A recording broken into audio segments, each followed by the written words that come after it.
Hello and welcome to Get Involved Referee with me, Lindsay Heron, and our normal special guests, Steve Conroy, Des Roach and David McDonald, as we pour over, well, the first major cup final of the season, guys. The Viaplay Cup final, Celtic 2 Rangers 1. The Hampden occasion, of course, taking place.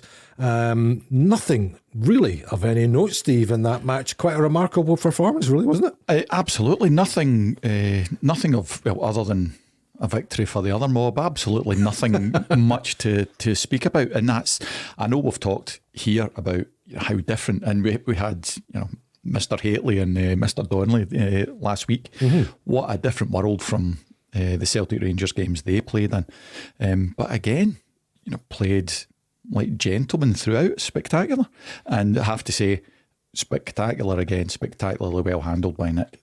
I was going to say, Des, we predicted, didn't we? We thought there might be a VAR drama for Nick to deal with and John Beaton to have a look at, but my goodness, there wasn't one inkling of it during that full 90 minutes.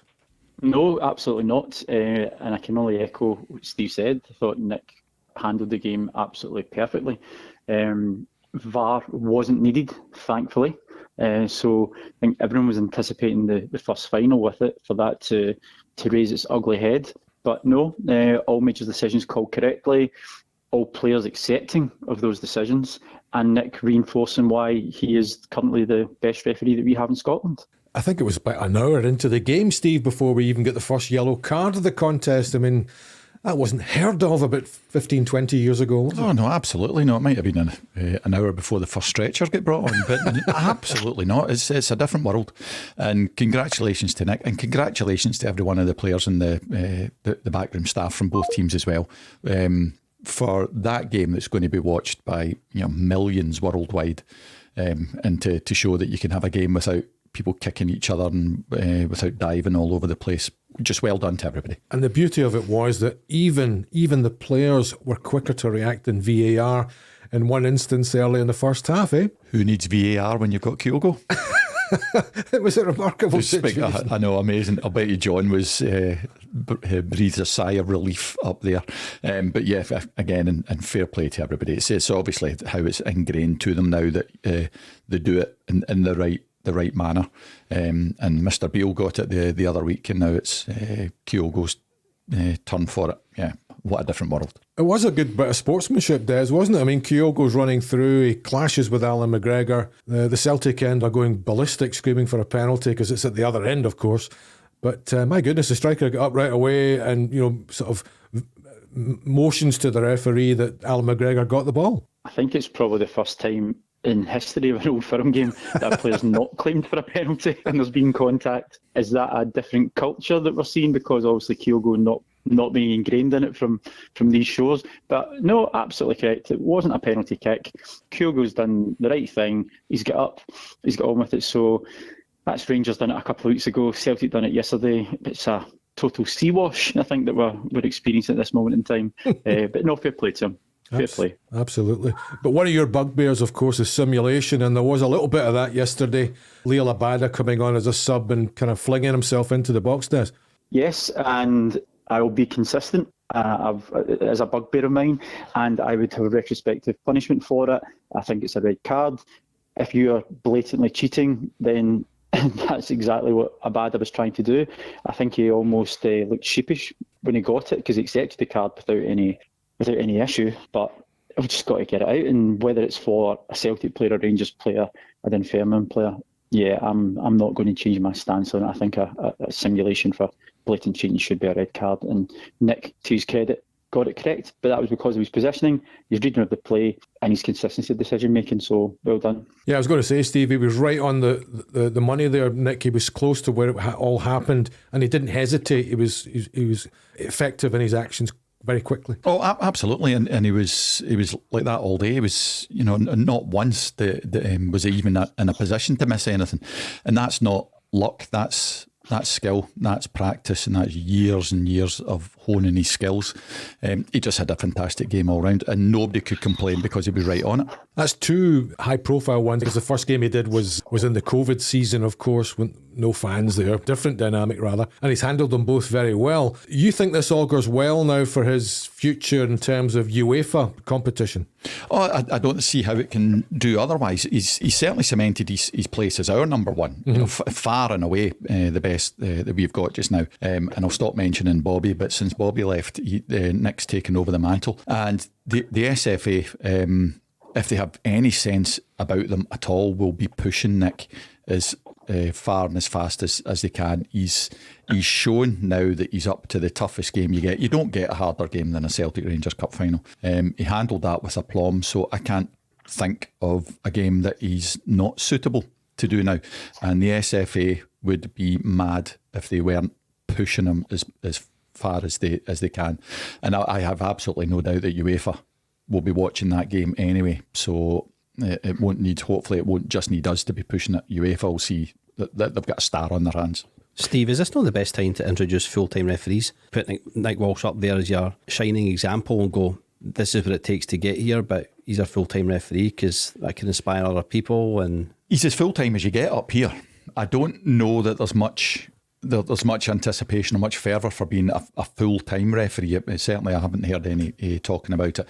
It's still, and you know, being a football is a precarious profession, but the way it's been in the refereeing world, the guys have got other steady employment that's it's long term. So God forbid if Nick were to go out next week and break his leg and not be able to ref anymore, he's got a living. We've seen plenty of footballers that have their careers have come to a grinding halt because of injury, because of illness. I certainly wouldn't want to be a full-time referee. I was happy with as full-time as it got up here, which is pretty much full on. As Mr. Wharton used to tell us, it's not refereeing that pays your mortgage, and I think that's the way it should be. I think it could come down to finances though, guys, couldn't it? I mean, Des, you look at it and the SFA are not really pushing the boat out financially for VAR. We've got the basic limited model, haven't we? I think Mike Dean, for example, who recently retired in England not long ago, he was earning up to $200,000 a year as a full-time referee. So, I mean, the SFA couldn't possibly afford that, Des, could they? Certainly not. Like everything within Scottish football, sadly, it comes down to finance, and that's potentially why we lag behind in many areas. We didn't get VAR because it was the case of money that was going to be bringing it in, despite us offering, saying we think we could have got sponsorship for it. But no, I mean, I remember when Steve and I were active when we had the referee strike, when they were looking for more money on a referee's match fee. So if you're going to be haggling for a match fee, can you imagine how much they'd be looking at if you're looking to make a referee full time? And then what baseline figures do you put that against? So we used to always base ourselves against other countries such as Norway, Belgium, Denmark, and the like. So you would need to take into account what is the current pay over there. Are we in line with that? And then, as Steve quite rightly said, a lot of these guys are professionals in their day job. So are you going to be working, going to uni, doing your apprenticeship, etc., to get a well-paid job, to then give it up on the gamble that you might be a full-time referee for a couple of years? I certainly wouldn't be doing that.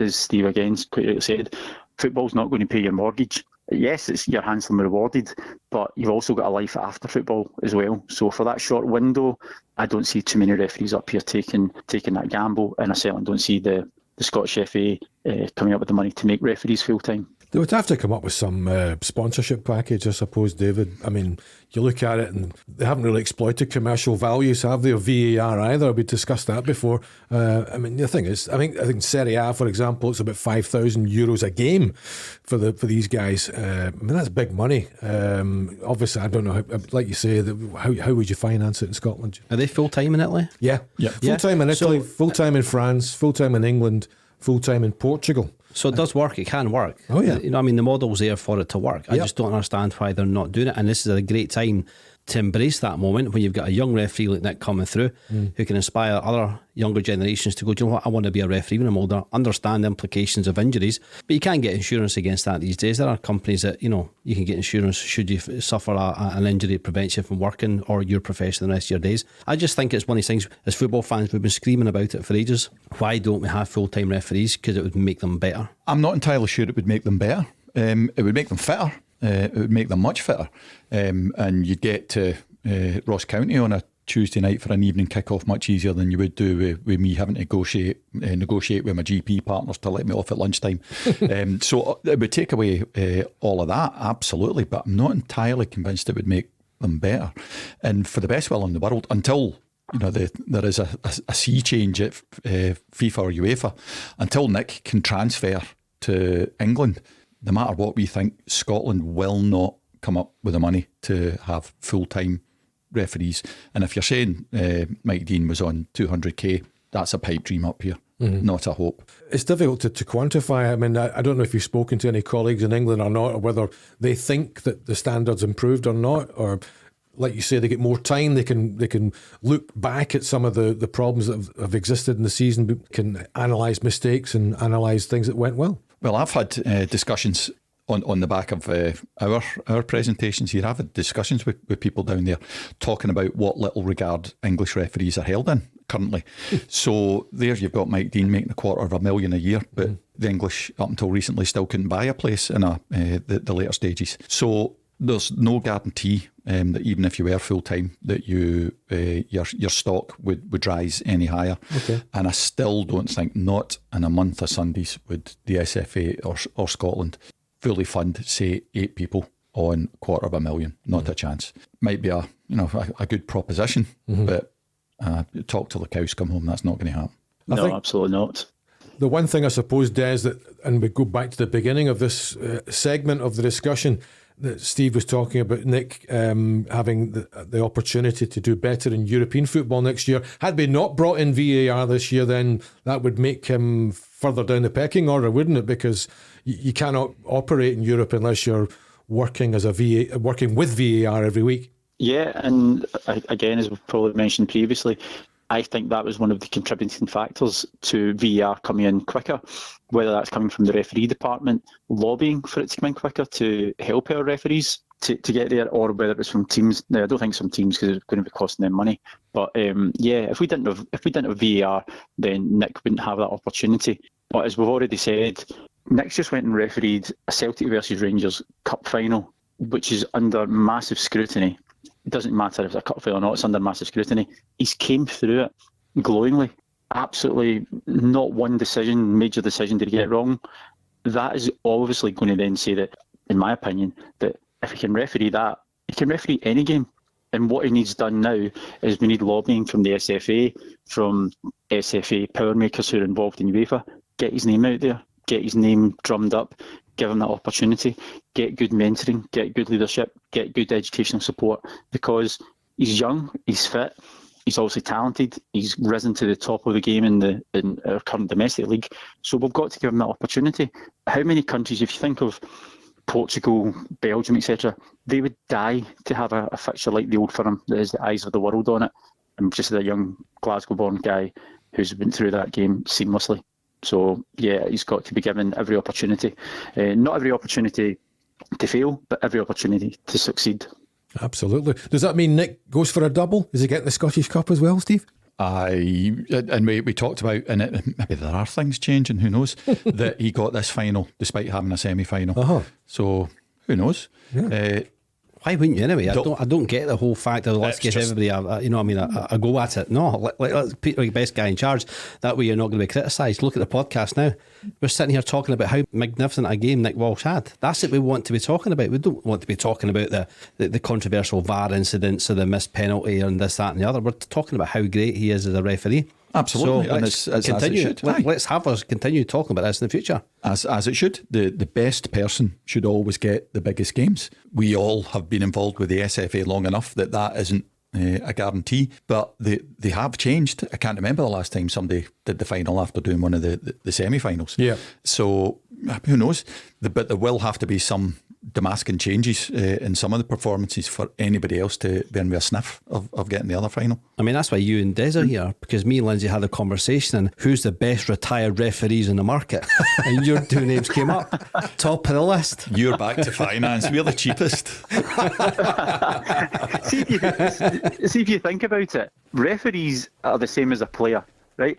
It would be madness, absolute madness, for Ange Postecoglou or Michael Beale to go and stop not pick their informed striker because they've got to give somebody else a go. That's the way to look at it. Mm-hmm. If Čolak is scoring more goals than Morelos, you pick Čolak. If Kyogo's scoring more goals than Haksabanovic, you pick Kyogo.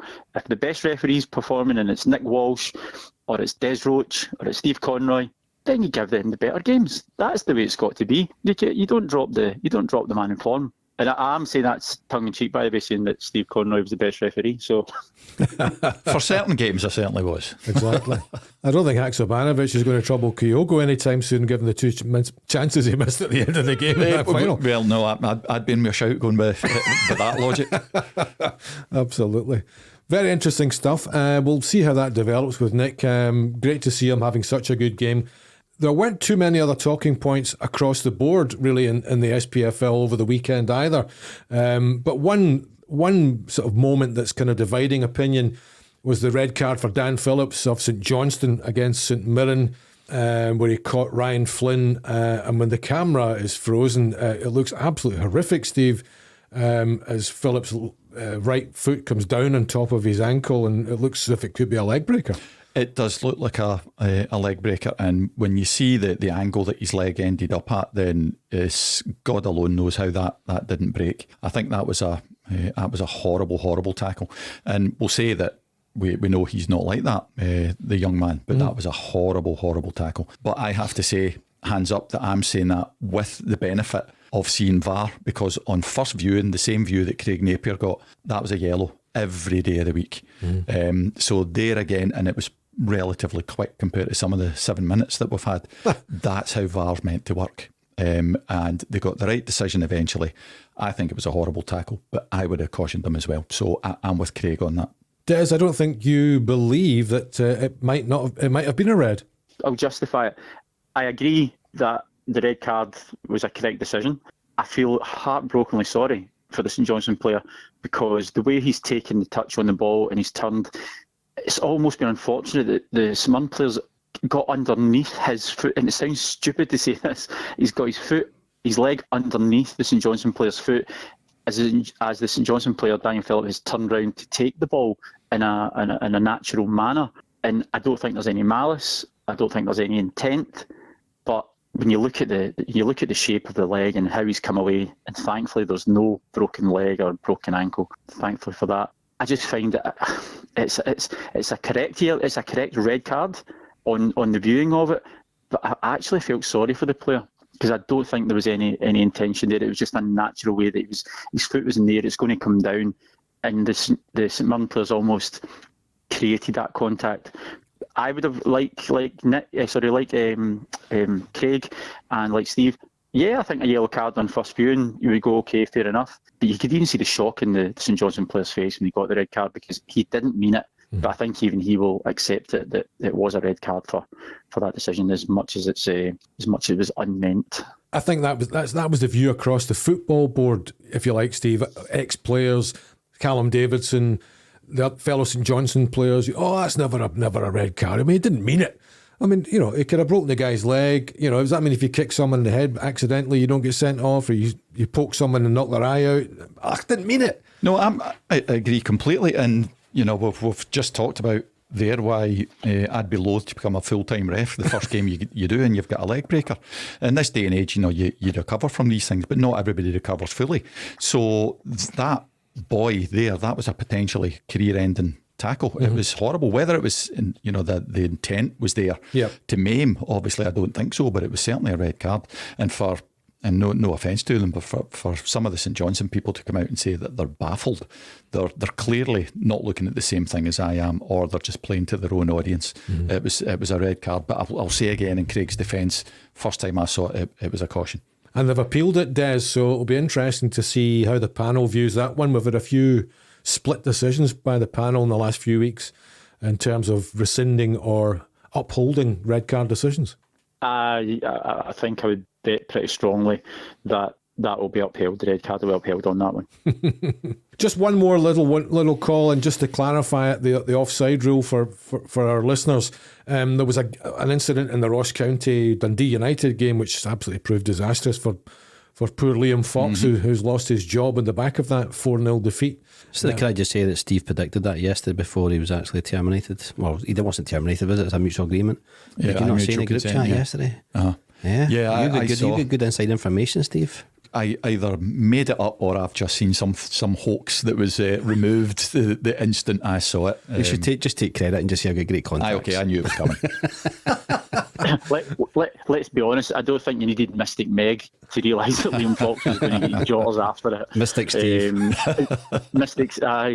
Suspicious Steve, I think that's what we're changing to. Yeah, it's unfortunate that obviously a manager's lost his job, but I think the run of results and the way play's been going recently, he was climbing an uphill battle there. Sorry, Lindsay, I just jumped right over No, there. you're absolutely Fire away, back into it. But on a football thing, though, just quickly, I mean, that's another prime example of a situation where a decent coach is thrust into the job. He's offered the job, he takes it. He's probably not quite ready for it, and he loses his job, and he's out the door completely. Stevie Hamill, the same at Motherwell. Stuart Kettlewell's going in to take over, and he was he was interim, and he gets it. Barry Robson's interim up at Aberdeen. He might get that. It seems to be the way of the world at the moment. And I know gone are the days where the likes of Des and I would be referring Craig Levine at Cowdenbeath. That doesn't seem to be the way that it happens anymore. Yep. Put yourself in Liam Fox's position, and it's funny, we said to Gregory Vignal last week that he's been 10 years in the training. But if a job like that is presented to Liam Fox when he's fresh out the box, you'd be mad not to take it. Sure. But yeah, I think that's just far too big a job, far too soon. And if he'd done Gregory Vignal's 10 years of training and badges, who knows, he might have come in and gone down a storm, but no, you're on a hiding to nothing in that situation. Absolutely. Just to recap, that incident was an offside decision. Jordan White header, and it bounces off Noah Kenna and goes into the net. Not that Kenna knew much about it, but offside was the right call in your view? Oh yeah, I don't see how the deliberation could take so long, but yeah, no, it was a clear offside. The only thing I can think of is if the discussion was whether he was interfering with play. Did they think that the ball was going to go in anyway? I don't know, but from what I saw, it certainly bounced off him enough to put the goalie off. So interfering with play, interfering with an opponent, penalty every day of the week. Penalty. That's a goal line, offside. I mean, yeah, not that it mattered, Des, in the grand scheme of things, in a 4-0 victory for County. I mean, when's the last time they scored 4 goals, for goodness sake? What you can take from it is it shows that the referee and the refereeing team were alert and were getting the right decision, even though it was a bit of a one-way street for Ross County. But as quite rightly said, the balls came off Jordan White, it's went forward, it's then hit Kenna on it. So yeah, he's offside and he's gained an advantage by being in that place. He's interfered with play, he's interfered with an opponent, and he's scored a goal. So it's correctly called offside. I think you'd probably need to go back in the record books to look for the last time Ross County scored 4 goals, mind you. But the refereeing team got that. They got that one correct, and it showed that they were still alert and still concentrating for the full 90 minutes as they should be, regardless of how the game is progressing. Guys, I've posted on our Instagram page, Get Involved Referee, a wee nostalgic moment. You will definitely remember this one, when Gaza booked referee Dougie Smith for dropping his yellow card, and Dougie Smith goes into his back pocket, pulls out the yellow card that was just handed to him, and gives it to Paul Gascoigne. A bit harsh, was it not? Back in 1995, that was. That was horrendous. I mean, Gaza was just a one-off character, wasn't he? He was totally daft as a brush, and I thought that was very funny. I was actually at that game when he did that, and the whole crowd was laughing their heads off, and then they booed like crazy when when the boorish referee decided to take the action against them. Oh, it's still, God love him, it's still cringy. And I don't know what was going through his head, because he's he was never card happy, Dougie. But obviously his buttons were just pressed that night. It really is cringy. There was nothing dissenting. There was nothing in it. He was having a laugh. Although I was reading a book, Alistair Blair wrote a book, Stop the Game, We're Going to Arrest Stop the Game, We're Going to Arrest the Goalkeeper. When he talks a bit about that, and apparently Dougie's next day at training, his colleagues had strewn the training pitch with yellow cards. Brilliant. And it's very unlike Dougie, because Dougie's actually very, very witty and he's got a good personality. So yeah, I'm not sure what had preceded that moment in time, but as I say, I'm sure Steve agreed. Dougie's a really nice guy, and his personality is not normally like that. But I'm sure there was something that must have been happening beforehand to press his buttons. Excellent. So yeah, jump on Instagram and you'll get to see that video if you've not already seen it. If you have seen it, I'm sure you'll probably enjoy that wee trip down memory lane. Yeah, and don't forget to leave all your messages with us on Instagram and on Twitter, and follow us on Get Involved Referee. And we'll see you next time on the podcast.